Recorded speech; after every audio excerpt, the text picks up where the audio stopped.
I used to think our house with the blue door was the safest place in Ravenport, a city in America.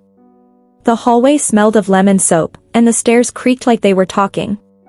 My mom, Marianne, liked to tell neighbors we were a tight family, and my sister, Chloe, nodded and smiled. I believed them for years, even after I moved away for work in Greyhaven, a city in Europe, and sent money home when repairs and bills piled up. Last Monday, Chloe called me into the living room. A man in a dark suit stood beside her, holding a folder. "This is Mr. Grant," she said, too cheerful. Mom stayed behind them, arms folded, eyes cold. Mr. Grant spoke like he was reading weather.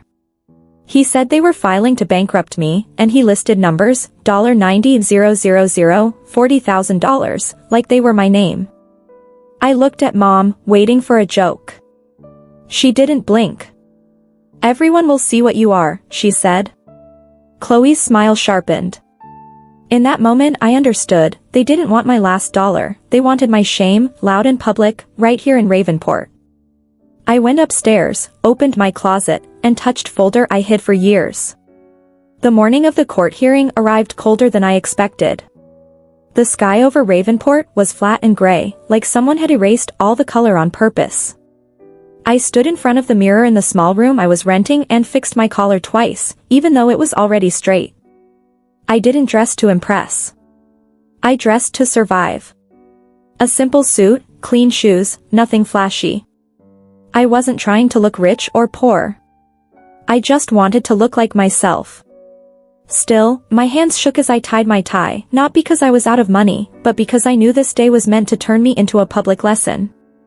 The courthouse sat in the center of the city like a block of stone that had grown there by accident. As I walked up the steps, I felt every eye on me, even when no one was looking. A few people from Ravenport stood outside, pretending to check their phones while clearly waiting to see me. I recognized a woman who lived near our old house and a man who once borrowed my tools. They didn't wave. They didn't smile. They just watched. My chest tightened, and for a second I wondered if Mom was right, if silence had made me look guilty all along. Inside, the air smelled like old paper and strong coffee. My footsteps echoed too loudly, or maybe that was just in my head. I passed through security and into the main hallway, where voices bounced off the walls in nervous whispers. That's when I saw them. Mom sat on a bench like she owned the place, her back straight, her coat perfect. Chloe sat beside her, legs crossed, scrolling on her phone as if this was nothing more than a boring appointment. Next to them stood their lawyer, Mr. Grant, tall and calm, holding a leather case like it was part of his body. Chloe looked up first and smiled, slow and confident. "You made it," she said, like she hadn't just tried to destroy me. Mr. Grant gave me a polite nod, the kind people use when they already think they've won. "This won't take long," he said. "The facts are clear." Mom didn't speak at all. She just watched me, her eyes sharp and distant, like she was studying a stranger. I felt something break quietly inside me, not anger, but the final loss of hope that she might stop this. When we entered the courtroom, the space felt smaller than I imagined. Wooden benches lined the room, half filled with people who had no reason to be there except curiosity. I recognized more faces now. Word had spread. Chloe had made sure of that. I sat alone at my table, the smooth wood cold under my palms. Across from me, Mom and Chloe sat with Mr. Grant, who leaned in to whisper something that made Chloe smile again. I stared straight ahead, focusing on the judge's seat like it was a lifeline. When the judge entered, everyone stood. He wasn't loud or dramatic. He didn't need to be. His presence filled the room in a quiet way that made the whispers die. Once we sat again, Mr. Grant stood and began to speak. He talked smoothly, using calm words to paint me as careless and irresponsible.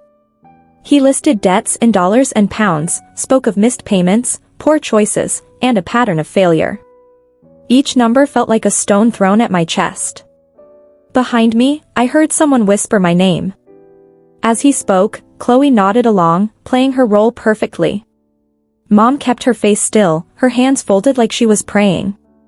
I wondered if she remembered the nights I stayed up working, the months I lived cheaply in Europe so I could send money back. Or maybe she remembered and simply didn't care.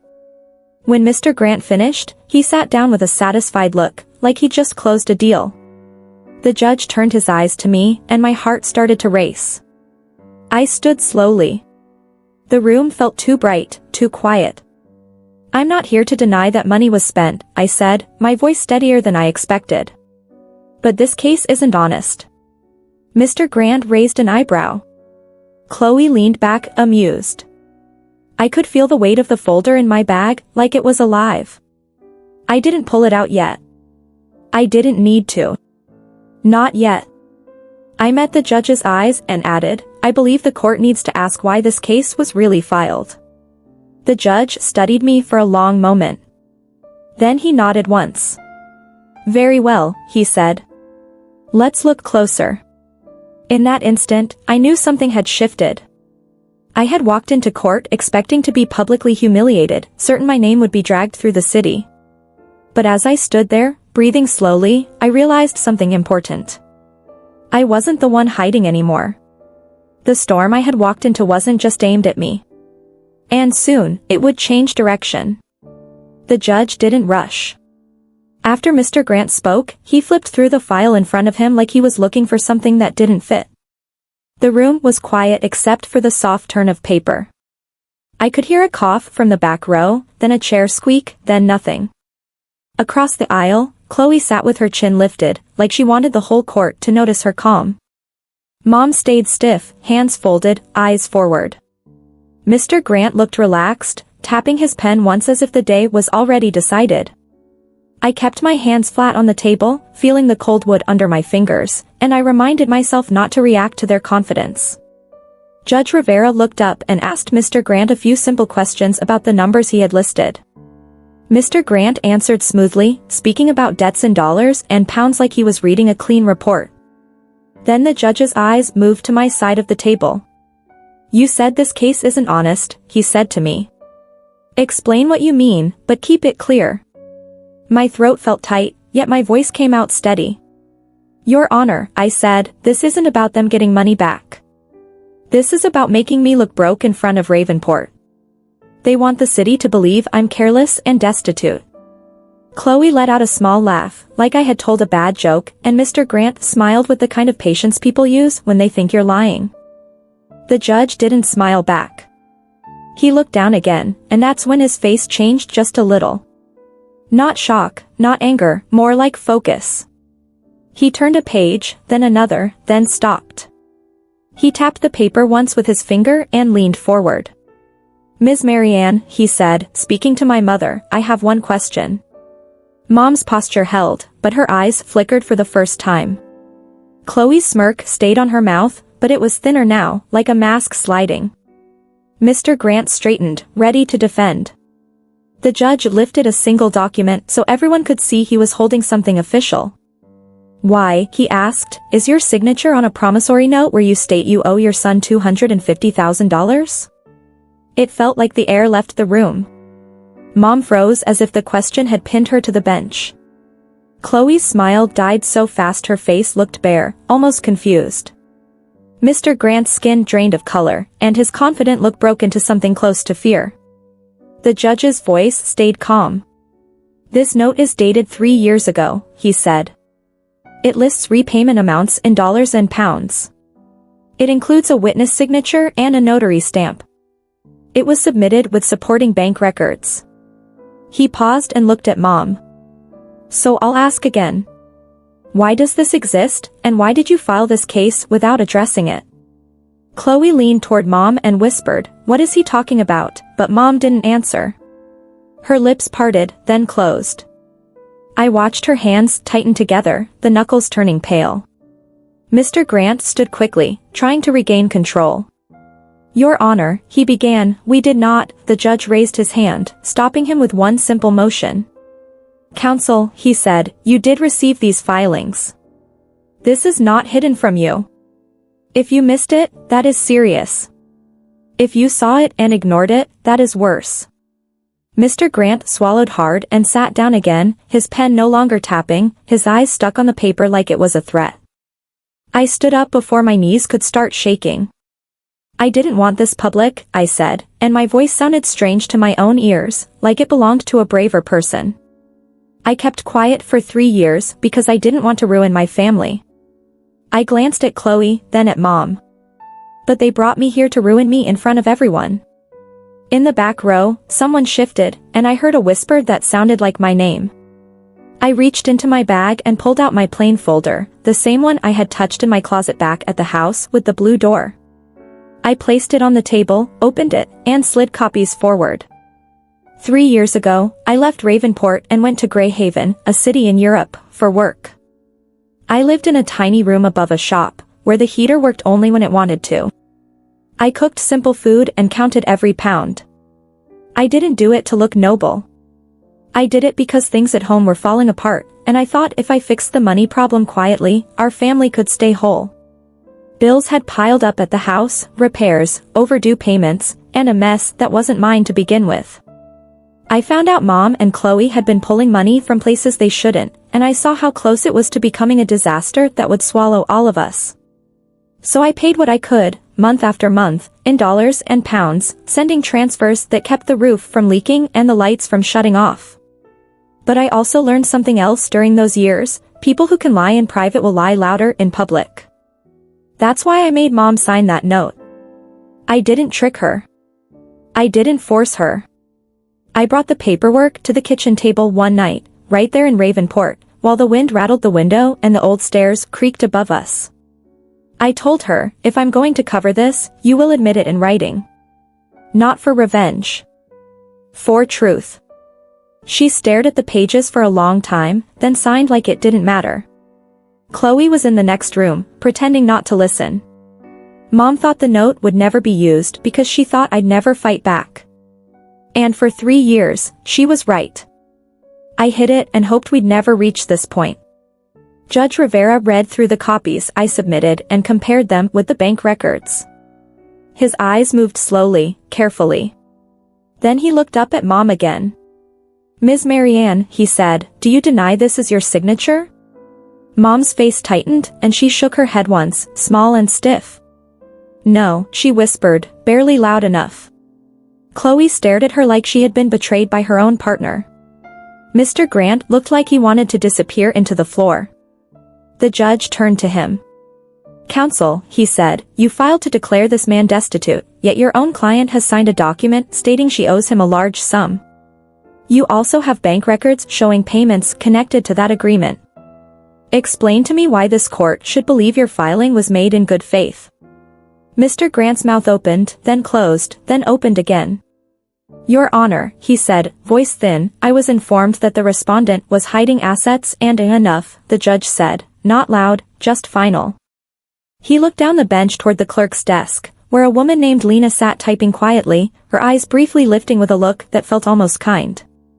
The judge then looked back at all of us. "This hearing is not a stage," he said. "Bankruptcy is not a weapon for family embarrassment." He set the paper down and folded his hands. "And now," he added, "we are going to examine what was actually done, who benefited, and who tried to twist the story." I sat down slowly, my heart beating hard, but a strange calm settling over me. I had walked into court expecting public humiliation, expecting the city to laugh and shake their heads as my name was torn apart. Instead, the judge had asked one clean question, and it cracked the plan like ice under a boot. Mom's freeze, Chloe's dead smirk, Mr. Grant's paper-white face, those weren't victories I enjoyed. They were proof that the truth had finally reached the light. And once truth is in the open, it doesn't go back into the closet, no matter how hard someone tries to shove it in. When Judge Rivera spoke again, his voice didn't rise, but the room still felt smaller, like every wall leaned in to listen. He placed the promissory note on top of the file, right where everyone could see it, and then he looked at my mom and sister as if he was seeing them clearly for the first time. "This court deals in facts," he said. "Not family rumors. Not public punishment." He paused, letting the words settle into the benches and the people sitting there. "If you file a case to declare someone bankrupt, you do not get to hide documents that say the opposite story. You do not get to use this room to shame a person for sport." Mr. Grant stood again, but this time there was no shine in him. His hands shook as he held his folder. Your Honor, he began, we believed the respondent was attempting to avoid obligations. Judge Rivera lifted one finger, and Mr. Grant stopped like a machine turned off. Counsel, the judge said, your belief is not evidence. You presented numbers as if they were a full picture. They are not. And you did not disclose to this court a signed and notarized note in which your client admits owing the respondent a substantial sum. He looked down and then up again. So I'll make this simple. Either you failed to review your own filings, or you tried to mislead this court. The gallery stirred. A woman in the second row whispered to her neighbor. Someone behind me shifted their coat. I didn't turn around, but I could feel it, the mood had changed. The same people who came expecting to watch me fall were now watching my mom and sister stumble. Chloe sat very still, staring at the judge like she wanted to argue but didn't know how. Mom's mouth tightened, and her eyes darted to the door once, just once, like she wanted to escape the room without moving her feet. Judge Rivera's gaze moved back to me. Sir, he said, you stated you kept this information private for 3 years. Why? I swallowed. My tongue felt heavy, but my answer was honest because it was the only thing I had left. Because I didn't want to destroy my family, I said. I thought if I worked quietly, if I fixed what was breaking, then we could move on without a public fight. I didn't want Ravenport to know what was happening inside our house. My voice cracked slightly on the word house, and I hated that it did, but it was true. That house with the blue door held too many memories, and I had tried to protect all of them, even the ugly ones. Chloe finally spoke, sharp and fast. He's lying, she said. He's making us look bad to save himself. Her words sounded rehearsed, like she had practiced them in the mirror. Judge Rivera didn't even glance at her at first. He simply asked, do you deny your mother's signature is real? Chloe's mouth opened, then closed. She looked at Mom, waiting for help. Mom didn't speak. The silence between them felt like a rope pulled too tight. Do you deny the notarization? The judge asked. Chloe's face turned red, then pale. No, she muttered, and it sounded like defeat. Mom tried to recover, but it came out stiff. I signed a lot of things, she said, voice shaking. I didn't understand what it meant. The judge looked down at the document again and read a line, slowly, like he wanted everyone to hear how clear it was. Then he looked up. This note is written in plain language, he said. It states an amount. It states a payment schedule. It is witnessed and notarized. This is not a casual grocery list. Mom's eyes flickered with panic, and for the first time, she looked less like a powerful parent and more like a person caught in a lie she had carried too far. Then the judge did something that felt almost kind, but firm. This hearing will not continue as originally filed, he said. I am not granting a bankruptcy declaration based on incomplete and possibly misleading submissions. I am ordering a review of the filing for abuse of process. I am also directing that the parties provide full financial disclosures and supporting records for the last 3 years. If there are irregular transfers, hidden accounts, or false statements, they will be handled accordingly. He looked at Mr. Grant. Counsel, you will advise your clients that misleading this court has consequences. Mr. Grant nodded too quickly, and the movement looked like fear. Chloe leaned toward him, whispering, but he didn't whisper back. He only stared at the judge, then down at his papers, as if they had betrayed him. Mom's hands were clasped so tightly her fingers looked painful. She stared at the judge, then at me, and her eyes held something I didn't expect, not sadness, not love, but calculation. Even now, she was looking for an exit, a way to twist the story again. The judge dismissed us, but not in a way that felt like relief. It felt like a door had opened into a bigger room, where the truth would be measured properly. When we stood to leave, I heard the benches creak behind me as people rose. The whispers were louder now, not aimed at me, but bouncing between my mom's name and Chloe's. The story they wanted Ravenport to believe had cracked in front of everyone, and they couldn't glue it back together with a smile. In the hallway, my legs felt weak, like I had run a long distance without noticing. The clerk, Lena, looked up from her desk as we passed. Her eyes met mine for a second, and she gave the smallest nod, a quiet sign that I wasn't crazy, that this wasn't all in my head. I didn't know her, but that nod meant more than I expected. It felt like the first normal human moment I'd had in weeks. Chloe stormed ahead, heels clicking like angry punctuation. Mr. Grant followed, speaking fast under his breath. Mom walked behind them, slower, and for a moment I thought she might stop and say something real. She didn't. She only said, "You didn't have to do this." Her voice was low, like she wanted it to sound like a moral lesson. I looked at her and answered calmly, "You did this when you filed to ruin me." She flinched, just slightly, then turned away as if my words were a draft of cold air. Outside, the winter sun was weak but bright enough to make the stone steps shine. I breathed in, and the air tasted clean compared to the courtroom.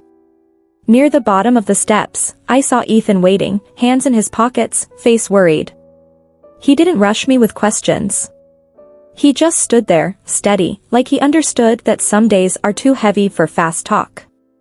When I reached him, he asked softly, "Are you okay?"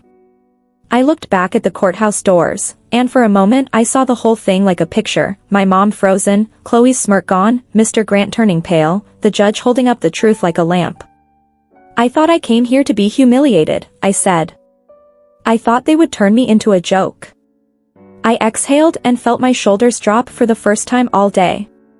But the judge asked one question, and it was like the whole lie broke apart. Ethan nodded, slow. "So what happens now?" he asked. I stared across the street where Ravenport moved on to cars, people, coffee shops, like my life hadn't just changed in a courtroom. "Now," I said, "I stopped protecting people who never protected me." That evening, I returned to the house with the blue door. The path still had cracks. The kitchen still smelled faintly of lemon soap. The stairs still creaked. But the house felt different because I felt different. For 3 years, I had kept my proof hidden because I believed silence would keep peace. All silence did was give them room to sharpen their plan. Now the truth was out, and it belonged to me, not to their story.